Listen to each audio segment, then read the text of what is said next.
পুরো চিড়িয়াখানার মধ্যে যে কর্নারে পাখিরা থাকে ওই কর্নারটা পাখিদের একদম কিচিরমিচিরে মুখরিত একটা জায়গা, খুবই চমৎকার লাগে।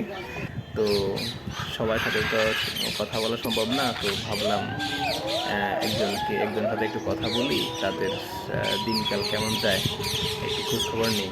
তো রীতিমতো একজন আইসা সামনে বসলো, কিন্তু সমস্যা হচ্ছে আমার আমি যখন কোনো হাতে কোনো কিছু থাকে তখন ঘন ঘন নাক চুলকায়।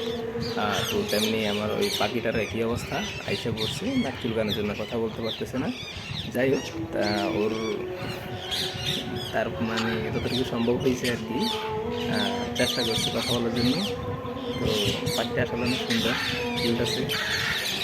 তারপর এরপরে এই যে আরও কিছু পাখি, এত চমৎকার পাখিগুলো দেখতে, আসলে মানে আল্লাহর অপরূপ সৃষ্টি, এত সুন্দর কালার কম্বিনেশন, মানে দেখলেই মন জুড়িয়ে যায়। এত চমৎকার পাখিগুলা। তারপর আর এই কর্নারে তো আছে মোটামুটি পুরা চিড়িয়াখানাটাকে মাথায় রাখছে, হ্যাঁ, ওদের আওয়াজে।